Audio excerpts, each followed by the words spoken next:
won't bow down to no man.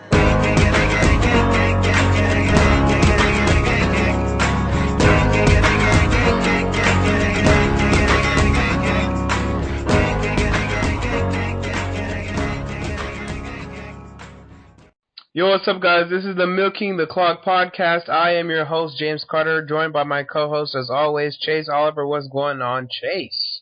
Nothing much, James. An exciting week of college football ending, NFL, just getting crazier by the minute for the AFC and the NFC divisional playoff races. I mean, it doesn't get better than this. Oh, yeah, and basketball. That sport's doing something, too. And the World Cup. We got USA. We're in the Def Cup. We're in the Def group. Yeah, and what a crazy week of NFL it was. What a crazy day. I mean, we set a record 90 touchdowns on Sunday, NFL record, and it really was crazy. But we want to start off with something that was crazy, the game.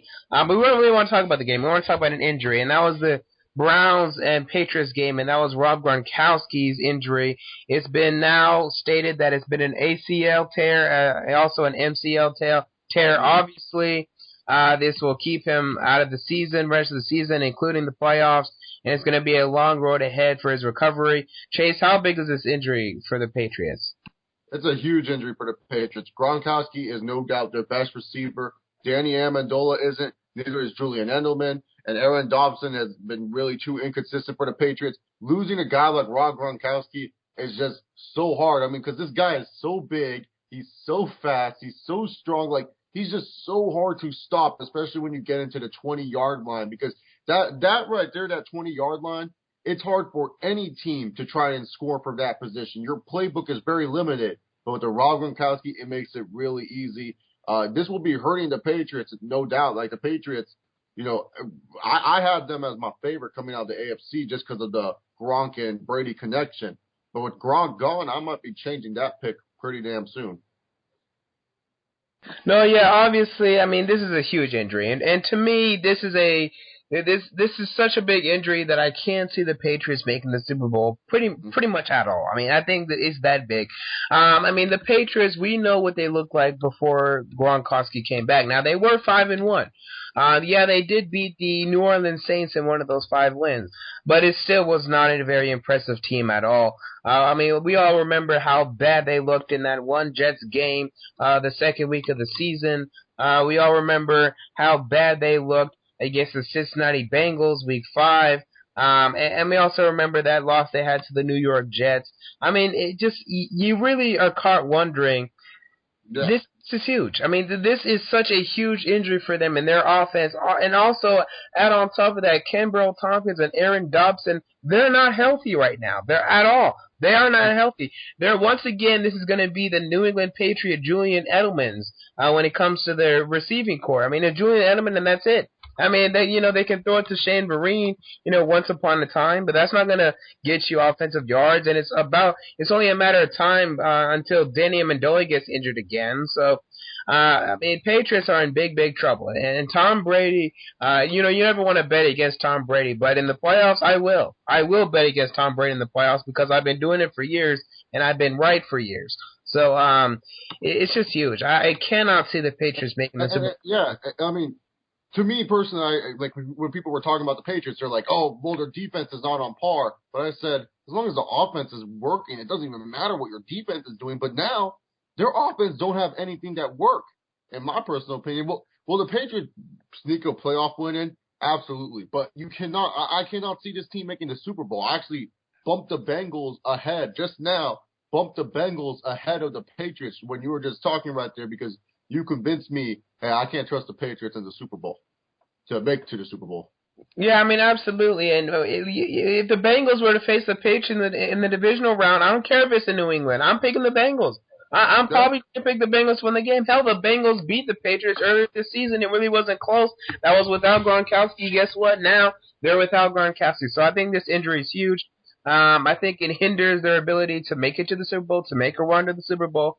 They're going to need to add serious weapons after this season. I know last season in the offseason they looked at adding Emmanuel Sanders.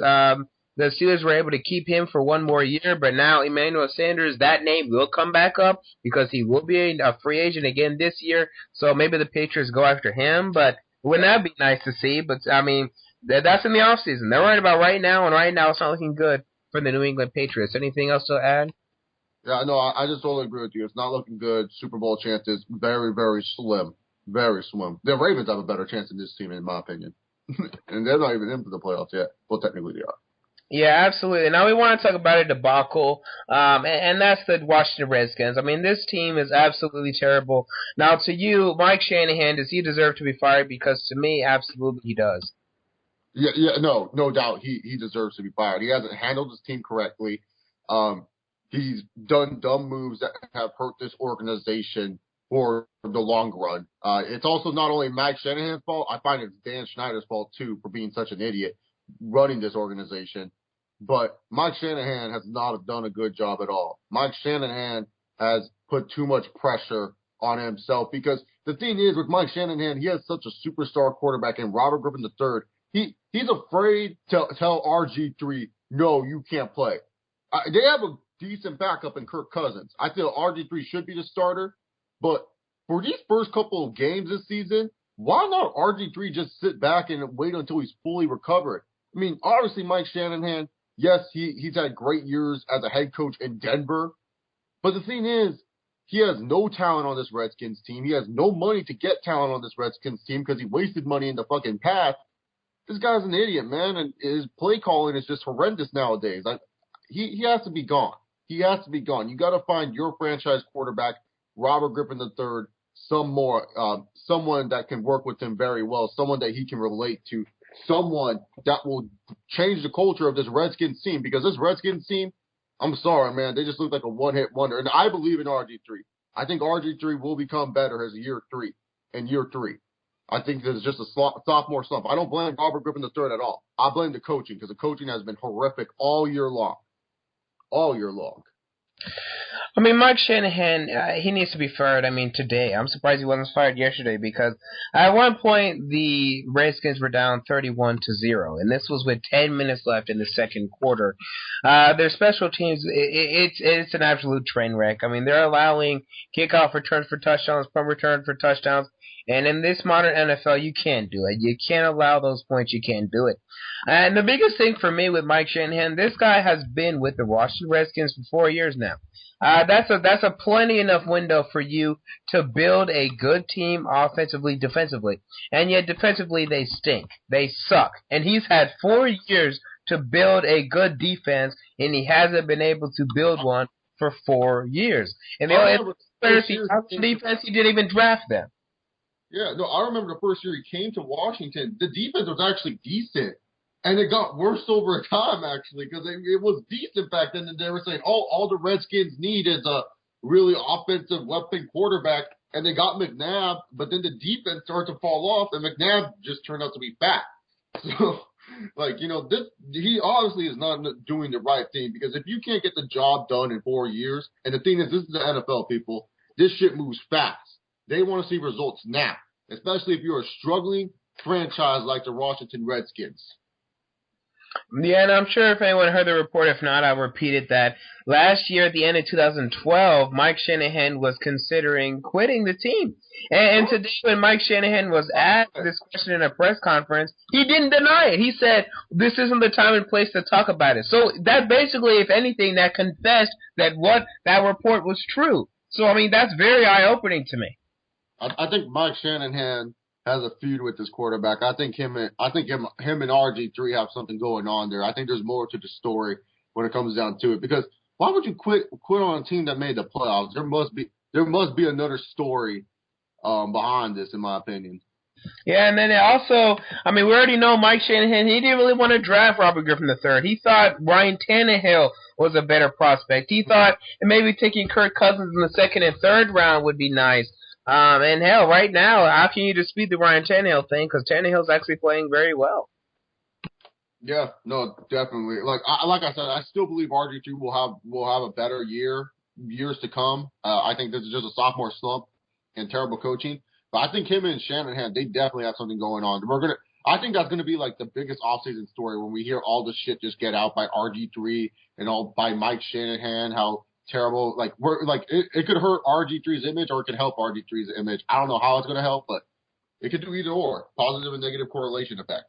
And as you said, Mike Shanahan and RG3, they're not getting along quite well. And I hear because, Mike Shanahan doesn't like RG3's close relationship with the owner, Dan Snyder. Man, you know what would be interesting for me? Because remember, Mike Shanahan, he kept in RG3. And it's very controversial how he kept in RG3 during the playoff game. What if this happened? What if Mike Shanahan kept in RG3 in the playoff game because he knew if he took him out, Dan Snyder would be pissed, and he didn't want that. That's why I think there's reports of why he wanted to quit, because, like you said, RG3 has a close relationship with Dan Snyder. It's kind of like weird, and it's almost like RG3 has more power than Mike Shanahan. Because remember, RG3 was the one saying, "I want to play." Mike Shanahan was willing to pull this dude out. He was willing to pull this dude out. But you're right. What if Dan Snyder was like, "You cannot pull this dude out. You pull this dude out, we're done."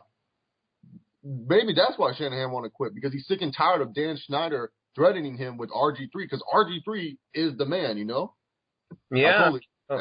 And this is all speculation. We're not reporting anything. We're just speculating. I mean, it's something you got to think about, because if this close relationship between Dan Snyder and RG3 is true, you would think that maybe RG3 has a little pull with Mike Shanahan, because Mike Shanahan knows the repercussions that can come with not doing something that RG3 wants to do. Yeah, no, totally agree. All right, so let's move on in the NFL. Last night, Sunday Night Football, the Saints beat the Panthers quite easily, we might add. And us, too, we did predict this. We said that the Saints were going to come on Sunday night. They were going to beat the Panthers. So you, Chase, does this from now on, are you now saying, the Panthers are not good enough to make the Super Bowl, or to you, are they still Super Bowl contenders? Oh, any team from the NFC, I'm saying this right now, this is a true team. 1 through 6 in that NFC, all Super Bowl contenders in my eyes. Okay, that is the honest truth. The NFC, anything can happen in that playoffs, no matter what. It just gives one spark, just one little play happens. It's magical. That's why I love the NFC playoffs more than the AFC playoffs. So yeah, the Panthers still have a shot. I think they still have a shot to make the Super Bowl. Yeah, why not? Any NFC team can, really. It just luck of the draw. So yeah, I'd say yeah. Yeah, I mean, every year in the NFC, if you win, I mean, if you can get in the playoffs, who knows what can happen? Who knows what craziness is going to take place? So if they can get in, I mean, who knows what's going to happen? They can easily make a run, just like they did, win 8 straight games. Who knows? They could do that. So you have to keep your eyes. I mean, well, obviously they can't win 8 more games, but they could get hot. So you have to keep your eye on every team in the NFC. But it is very eye-opening though, because. See, the problem is, as soon as the Panthers got down, I knew the game was over. When they got down by, let's say, 14-6, I said, you know what, no, because they're not going to have enough firepower to come back. Now, they came back in that one game against Miami Dolphins, okay? And, I'll give you that. But Dolphins still are not a very good team to me. But when you're going up against the New Orleans Saints, when you're going up against any other teams in the playoff teams, you cannot get down. This team cannot get down. They do not have the offensive firepower to come back, because this is a team that is predicated on running the ball, time of possession, not a lot of turnovers, not taking a lot of risks, big play here, big play there, not a lot of big plays. And when they get down, they're in big trouble. And when we're seeing that right now, it's being displayed. So, I mean, that's why I can't see the Panthers making it past the NFC Championship. And if they make it to the NFC Championship, to me, it's going to be very surprising. I mean, I'll be shocked. I'll give them that. But NFC South title, it's out of the question now. They're not getting it. Yeah, it's going to be hard for them to win in Carolina against the New Orleans Saints. But, yeah, no, I totally agree. When they're down, this team is just like, and it's not just, okay, if they're down by 7 with, like, clock ticking left, okay, I trust Cam Newton enough to say drive down that field and score. But when they're down by like 20 and it's like the start of the third quarter, the game's over. This team, like you said, don't have the offensive firepower. It's like their only big play is like Brandon LaFell running a fucking deep route, or Steve Smith like just streaking it down the middle. That's like their only big play that the Panthers have. I mean, this team offensively, there is a flaw in their offensive system. Like Cam Newton, he's been playing really, really great. There's no doubt about that. But the thing is, when you contain Cam Newton and you make Cam Newton try to throw like these short passes all the time, that's where it causes trouble. Like Ron Rivera needs to try to do something to mix that offense up, but they're still a tough team, I think. I feel like if they get the dice rolling their way, where like, oh, who knows, maybe like San Francisco chokes or New Orleans somehow falls off the map, like, except that they have to go to Seattle. And speaking of Seattle, let's talk about the last game we want to talk about, and that's the game between the Seattle Seahawks and the San Francisco 49ers. It was in San Francisco, and because of that, that's why I went with the 49ers here, and they proved me to be right. Seahawks just came out rusty. I mean, they came out very, very like a hangover from their past great game against the New Orleans Saints. It was a great game, but they weren't prepared for this game. They were very sloppy. You can blame it on the refs. Yeah, there were some bad calls here and there, but whatever. But that's going to happen. You have to overcome that. You have to be resilient against that, and they weren't. And they weren't on that one huge 60, 70-yard run by Frank Gore, because that was the run that got the 49ers the win, because the 49ers, they probably weren't going to drive down the field with Colin Kaepernick throwing the football, okay? Exactly. Doing a good job throwing the football all day long. But when Frank Gore got that huge run, that is what put the 49ers in perfect position to win that game. If it was not for that one run, the Seahawks win that game to me, and the 49ers are swept, and their confidence is down. But now their 49ers' confidence is back up. They think they're a Super Bowl team. What do you think, Chase? I agree. The 49ers are still a Super Bowl team. No one can question that. But the Seahawks, they showed flaws in their defense, because what they were doing against Jimmy Graham is what they did with Vernon Davis. They just kept the linebacker covering him. And the 49ers saw the tape. The Saints didn't take advantage of this. There's not a lot of linebackers in the box. Since that linebacker is out there covering Vernon Davis, he can't be in the box to stop Frank Gore going on a massive run. And the 49ers figured that out, and it just shows that Seattle is going to miss the strength of Brandon Browner. I mean, Brandon Browner is a huge guy, and also who was the other cornerback? I forgot his name. It's Sherman, Browner, and then another dude. I can't remember his name. Thurman, the third. Yeah, Walter Thurman. With Thurman out there, too, I mean, Thurman, Sherman, and Browner, they were a great three-corner position, because Browner and Thurman, they can cover tight ends. But now they're putting a linebacker out there, so which means there's no linebacker in the box. It's easy to run on this team. It's much more easier. The 49ers did I thought that was a great play call when I saw that Frank Gore play, and I watched that play over and over again just to see how they got it executed, because I find Seattle's defense just impenetrable. And then when I saw that the linebacker was out there covering Vernon Davis, I said, that's how they got it. They just said, look, there's not enough linebackers in the box. And I know that I can't remember. I'm sorry. The secondary for the Seahawks is Earl Campbell. Is that his name? Earl Thomas. There we go. Earl Campbell's an old-time ass player. But Earl Thomas, that dude, he's a great tackler. He's a great safety. Definitely someone that you can consider a defensive player of the year. But that dude ain't going to take down Frank Gore easy. Absolutely not. Now we want to go to college football now. That's enough NFL Sunday. Chase, I'll let you lead the discussion on that. What do you want to talk about first? I want to talk about Ohio State choking to Michigan State, because we called that, and it just shows Ohio State was not ready for prime time. They weren't ready for prime time whatsoever. I like the team. I like Braxton Miller. He's a fun quarterback to watch. But I knew Ohio State was not going to be able to handle Michigan State. And Michigan State, to me, in the next couple of years, especially with this playoff format, they're a scary team for that playoff format in the next couple of years. I'll admit that. I feel they have great talent building around them. And Michigan State versus Stanford at the Rose Bowl is definitely, I think, in my personal opinion, is the best bowl game this season. I think that's the best bowl game. That's just me, because I look at the other major BCS bowls, Alabama versus Oklahoma. That's a blowout. I'm sorry. That is a blowout. That's not even a fun game to watch. That game should be Alabama versus Oregon.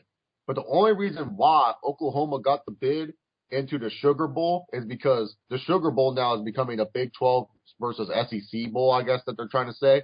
So, which means that they want to try to establish that relationship, so they invited Oklahoma to come there. So that's okay. Clemson and Ohio State, two disappointing teams. I'm sorry. that's just going to be hard to watch. Clemson versus Ohio State. And also, Ohio State could lose that game as well. Florida State and Auburn is still a good football game. I think that's a great football matchup. It's just not a matchup I'm truly excited for like I am with Stanford and Michigan State. But if anything, the BCS Bulls this year, there's no complaints. I think the BCS got it right. Auburn deserves the national championship opportunity after running it down the throats of the second best defense in the SEC and the 14th best defense in the nation in Missouri. That was impressive to me. I was really impressed by Auburn. I feel Trey Mason is definitely a Heisman caliber player. And I feel that I would actually say, I know Jameis Winston is favorited to win the Heisman. I want to know your thoughts. Do you think Trey Mason should earn the Heisman? Because to me personally, I think Trey Mason is the Heisman Trophy winner. And I you know me, I'm not the biggest Auburn fan in the world. I mean, absolutely great games by Trey Mason the past two games. National level stage. I mean, everyone saw Trey Mason. Everybody saw it. If you didn't see the last one, you saw this one. You saw how great Trey Mason is. But still, I have to give it to Jameis Winston. I absolutely have to. This guy is leading the Florida State program to absolute and total success, and he's squinting while doing it. I believe he's squinting while doing it, but his squinting works. Somehow it's magical, and it works, and he himself has just turned the tide on Florida State. Now, they do have a very good defense as well, and he has a couple weapons there, here and there, but, I mean, when I look at Jameis Winston, I mean, I think he single-handedly is leading this leading this team to success. I mean, he really is. Now, they had E.J. Manuel before. He did okay, but this is the guy that's changing the game. I think Trey Mason is a very close second, because when you have those games on a national level stage, the way Trey Mason did, you're going to catch a lot of people's eyes. He caught my eye. Wow. I mean, why don't we give this guy some NFL draft talk? Because, I mean, if I'm my team, my Tennessee Titans team, we're going to be looking for a running back. Why not get this guy? Because this guy has run the ball well on Alabama, Missouri. I mean, and that's not very easy. And also, he had a good game against LSU, even though they lost. Yeah, I mean, wow, look at this guy coming up out of nowhere. Very late bloomer. But, still, yeah, I have to give it to Jameis Winston. I think that he's the Heisman. I don't think it's very close. I think it's both not going to be very close. I'll be surprised if people like Andre Williams gets votes. Yeah, I don't see it. Especially with Mason voters coming up now. Andre Williams, A.J. McCarron, Johnny Manziel, Trey Mason, and Jameis Winston all invited to New York. I'm just going with Trey Mason because he's a junior, and in college football pass, they normally do give it to upperclassmen. But technically, Jameis Winston is a sophomore. He's a redshirt freshman, people, so he could leave next year if he wanted to. But I agree with what you're saying about Jameis Winston, but I'm feeling Trey Mason might sneak up and win this award. I think he deserves to win at least for this award. I feel he has done just miraculous things. And also Jameis Winston the last 2 weeks has not impressed me as Trey Mason has. And normally the Heisman, you win it in November. That's when you cement your legacy as a Heisman. Look at Johnny Manziel. Look at RG3. Look at Tim Tebow. Cam Newton was just overall Heisman, so he won that shit after his first fucking game. Yeah, absolutely. And I think I'm keeping my eye on that Clemson Ohio State, but I'm kind of biased because I like watching Clemson offense. Todd Boyd, Sammy Watkins. I love watching those guys operate when they're good. I mean, sometimes also Baylor UCF. I know it's like going to be one-sided. Baylor's going to destroy UCF, but I like Baylor's offense. I like watching Baylor play, so that should be a good game as well. But Blake Bortles, apparently he's getting number one pick. I don't know if you have seen much of Blake Bortles from UCF, but what do you think about Blake Bortles? Do you think that this guy can surpass Bridgewater?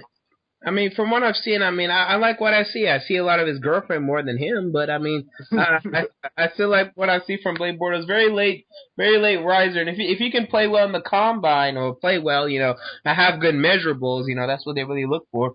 And then teams are going to start looking for him because the quarterbacks in this draft do not have very good measurables. I mean, a lot of them are kind of short. You look at Johnny Football. I mean, this guy's 11. Taj Boyd, 6'1", nothing that really comes out of you. Blake Bortles is a good 6'3", 6'2".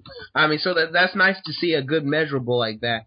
That teams are gonna fall in love with. And we can say it's overrated, and maybe it is, but teams still look at that. They still like to see good height, good size in a player, and not a lot of these quarterbacks in this class have that. Especially if, let's say, Brett Hundley decides to leave as well, wait till next year as well.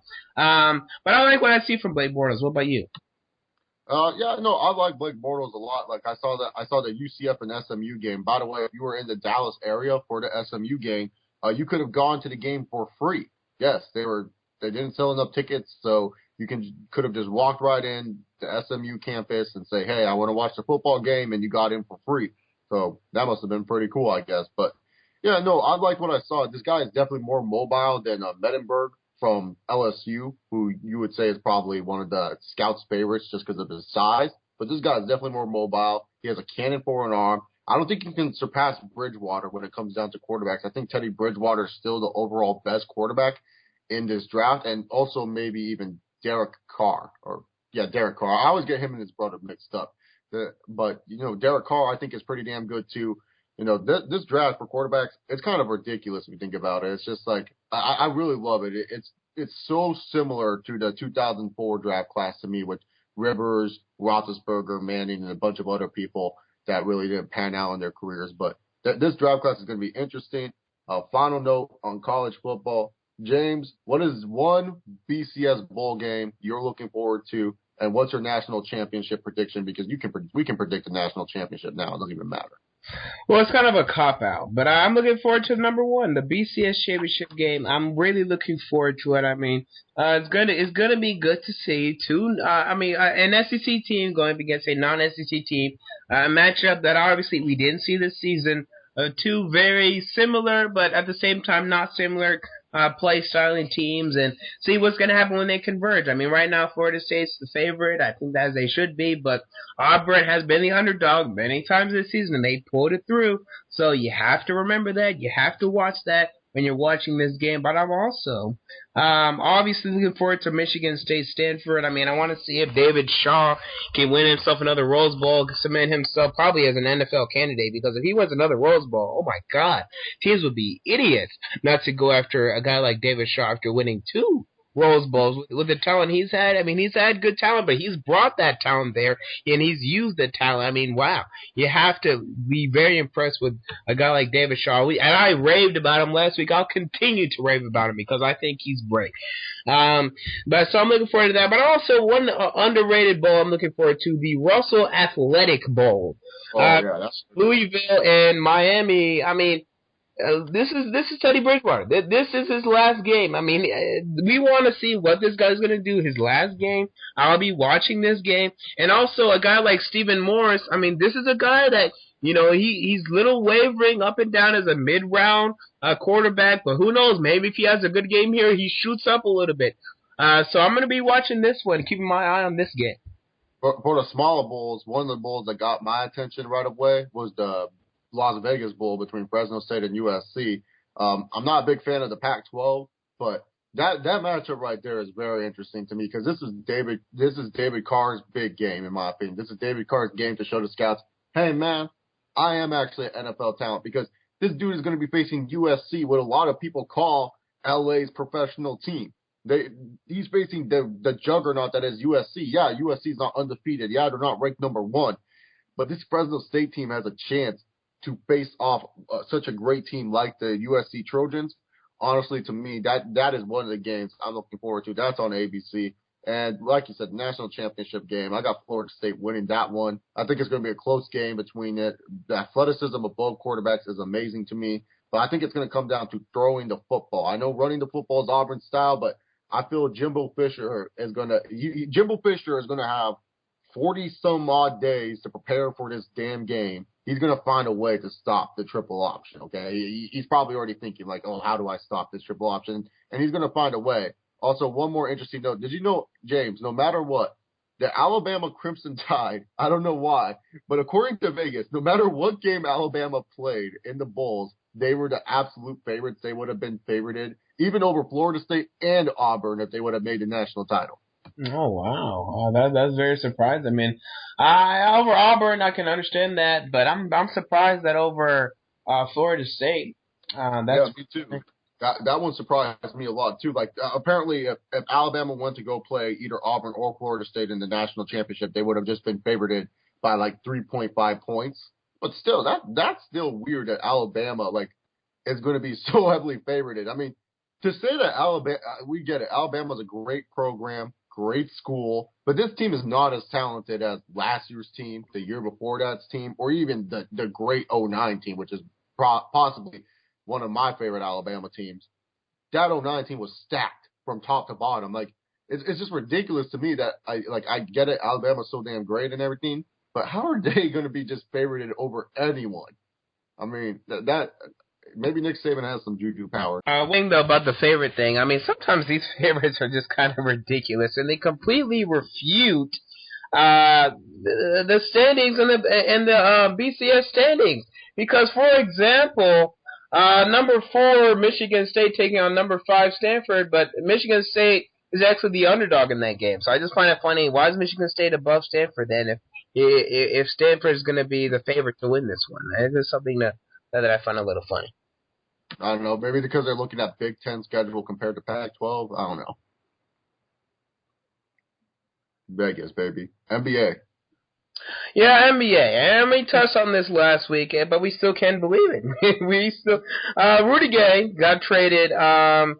Toronto Raptors, went to the Sacramento Kings. And, I mean, first of all, this makes the Eastern Conference even worse, okay? It makes it even worse. I mean, you thought it couldn't get worse. Well, it's gotten much worse after that trade. But I really don't know what the Raptors are doing. If they would have traded Rudy Gay for a first-round pick from Sacramento, it would have made 100% to me. It would have made 100% sense. But they traded him for nothing, a box of cookies. Patrick Patterson, Brevis Vasquez was actually decent, but not a starting point guard in this league. Who else? Chuck Hayes and some other idiot, okay? That's pointless. It's sort of, what a stupid trade. And it's so egregious and obvious what they're trying to do. They're trying to tank for Wiggins, tank for Parker, tank for Randall. Okay, that's what they're trying to do. And it's fine. I understand why you're trying to do that. But at least get a first-round pick from Sacramento. I think that's a much safer thing to do. Get yourself 2 top picks in this draft. Maybe they don't accept it, but you might as well then keep Rudy Gay. Let's say you keep Rudy Gay. Yeah, I mean, right now they're not winning many games. I mean, before the Rudy Gay trade, they were 6-12.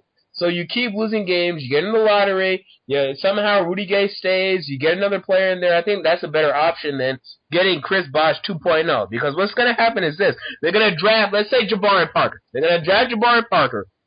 And he's going to be like Chris Bosh. He's going to be up in Toronto. He's going to be putting up good stats, but he's going to get the 7th, 8th seed every year, do nothing in the playoffs, and then leave. And then leave. This is not the way you build your franchise. Yeah, no, I totally agree. I don't know what the Raptors are doing. And also, like you said, keep Rudy Gay. If you get into the lottery, think about this.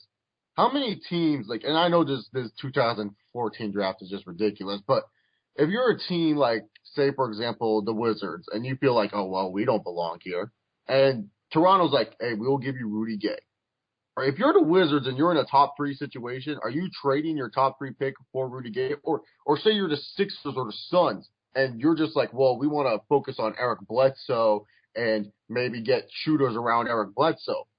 Well, why not ask for Rudy Gay? Because the Suns, you would think, are a top 3 pick team, that type of deal. So, yeah, they should have kept Rudy Gay for the long run. But, apparently their GM is wanting to trade everyone but Valanciunas. And knowing Toronto's GM, this guy is an idiot. I don't think he's been able to keep, any good players. Well, I think they've changed GMs in the past, but really, Valanciunas, one of our friends said it best, James. This guy is just a 3-year center, and then one day he'll just be a random off-the-bench player for a random championship team.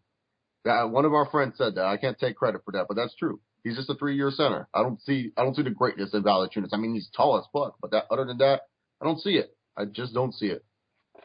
Yeah, I just don't understand this trade. I really don't understand. I mean, from the Kings' point of view, I can understand it because you traded a box of cookies for him. So, I mean, good for them. They're going to have Rudy Gay in there. Hopefully they can keep him because he is an impending free agent coming up. So hopefully, you can keep him. And then they already have – I think they could still use a game-changing point guard. I understand that Isaiah Thomas is playing well. But I still think getting like a Dante Exum or someone like that in the draft, I think that would help your chances. Or I mean, maybe Ben McLemore. I mean, this guy, right? He was Rookie of the Month in the West. I mean, there's not a lot of good rookies in the West, so maybe this guy's gonna be that another game changer that's gonna grow up. You can't get a power forward because you already have enough of those, but they've been trying to find one of those for years, so maybe you look at one of them. And they can add another piece in there. I'm very intrigued as what the Kings can now build in that stacked Western Conference. Now we have another good team in the Western Conference, very stacked Western Conference, and this is terrible for a team like, let's say, the New Orleans Pelicans, that really was on the border of making the playoffs. I mean, now there's another team for them, and also let's say the Timberwolves, the Grizzlies, another team that's going to be quite as good as them, the Suns, that's going to be quite as good as them. So now these teams are going to be battling like crazy for this AC, and it's going to be fun to watch. Anything else you want to talk about today? No, that's pretty much it. You covered it best. Sacramento now is an 8th seed, 7th seed, Brett, and that Western Conference. They can't go any higher. I'm interested to see what they're building down there. I think Sacramento's going in the right direction when it comes to their organization and building it for the future. All right, and right now we're watching the Monday Night Football game as we're making this podcast. The Bears are winning this one pretty easily. They're in the red zone. They're 27-14. Unfortunate for the Cowboys after the Eagles won, but the good thing is for the Cowboys. When the Cowboys go into Week 17, a game behind the Eagles, that Week 17 game will still be for the NFC East Championship. So even though this is not a good loss for the Cowboys, it's still a loss you can take. And also from what we're hearing early, Aaron Rodgers will not play against the Cowboys. So the Cowboys should win that one. I underline the word should. Anyway, guys, make sure to check out the Thursday podcast. It's only 3 days away, so make sure you guys check out that one. This is the Milking the Clock podcast. I am James Carter. This is Chase Oliver. Thank you for checking out the podcast. Check out the Thursday one, and we'll see y'all next time. Peace. Your help is not my concern. I'ma keep pouring it on. I must say I feel sorry to say this. Been all around the world and still it's the same shit. What if I told you